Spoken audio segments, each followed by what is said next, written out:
Coming up, Chadwick Boseman makes history with 4 SAG Award nominations. Wild 'N Out finally has a host, and you'll never guess who. And Lil Yachty is teaming with Mattel for a Uno movie. Today's Black Fact is about John Mercer Langston. John Mercer Langston was the first black man to become a lawyer when he passed the bar in Ohio in 1854. When he was elected to the post of town clerk of Broham, Ohio in 1855, Langston became one of the first African Americans ever elected to public office in America. John Mercer Langston isn't just a man of first, he's also the great uncle of the famed Harlem Renaissance poet, Langston Hughes.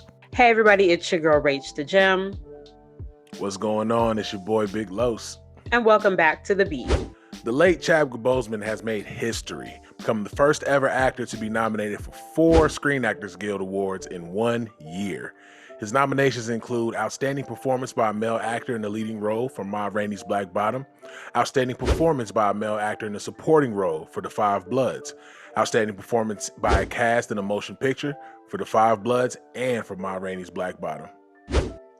I think even if Chadwick Boseman didn't pass away, I still think he would be up for these awards because Ma Rainey's Black Bottom was amazing, and so was The Five Bloods.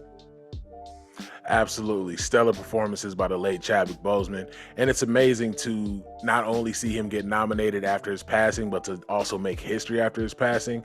It just shows that we really had a great talent taken from us way too early. Yeah, we did.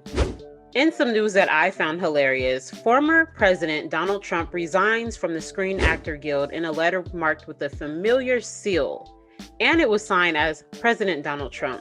The letter states, Ms. Gutierrez, I write to you today regarding the so-called disciplinary committee hearing aimed at revoking my union membership. Who cares?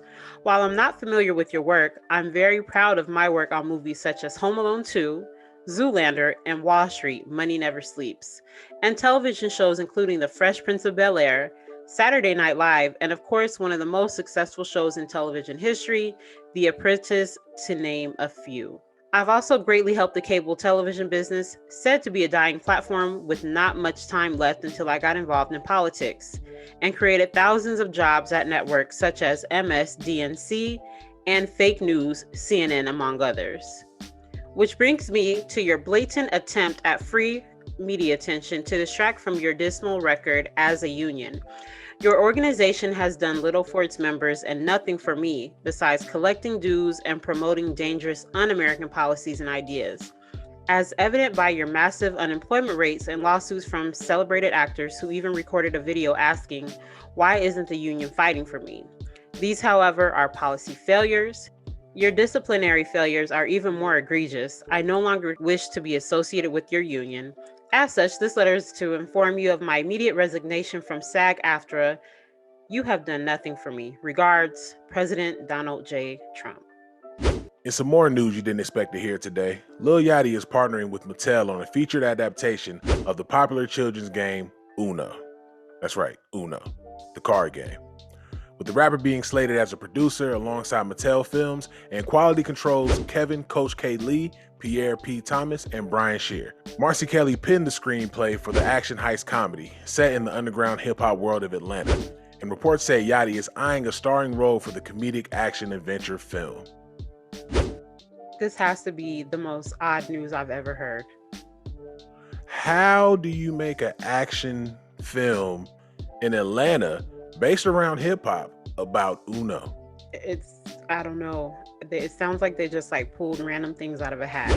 Let me tell you something. If that's the case, I need Chutes and Ladders. I need Hungry Hippos. I need Guess Who. I need Battle. Nope, we already got Battleship. Now I'm speaking too fast. Amazon is forcing its warehouse workers into a brutal Megacycle shift. On January 25th, hundreds of workers at Amazon warehouse in Chicago were presented with a baffling choice. Sign up for a 10.5-hour graveyard shift or lose your job. Amazon has quietly transitioned warehouse workers at Amazon warehouses nationwide to a 10-hour graveyard shift known as Megacycle. Management informed workers that their warehouse, known as DCH1, would be shut down, and they were being offered a shift that would run from 1:20 a.m. to 11:50 a.m. This is known as their Megacycle at the new Chicago warehouse. DCH1 has been the target of protests, walkouts, and petitions organized by workers that have changed Amazon's nationwide policies for its warehouses. Its closure will force workers to choose between their lives outside of Amazon and keeping their jobs in the middle of a pandemic. In other TV news, Wild 'N Out now has a host. Nick Cannon is actually returning to Wild 'N Out as the host. Nick Cannon and Viacom CBS have reunited after the longtime host was fired last summer for what the company called hateful speech and anti-Semitic conspiracy theories. It means the improv competition, which had been renewed at VH1 for 3 more seasons ahead of Cannon's controversial comments, will soon jump back into production. Viacom CBS says that Nick Cannon apologized, has taken responsibility for his comments, partnered with Jewish leaders to educate himself, and has become an anti-hate advocate. Wild 'N Out is Nick Cannon. Nick Cannon is Wild 'N Out. So it would just feel impossible for it to have the same vibe, same feel, and be successful. The two go hand in hand, and I really wasn't looking forward to them bringing in Ryan Seacrest, to be honest with you. Me neither. If you haven't yet, go ahead and follow me at Big Los IG on Instagram. Follow me, Rach the Gem, on Facebook, Instagram, and Twitter. Happy Friday, good people. You guys have a great weekend. Let's go out and be great. We'll see you next week on The Beat. Peace. Bye.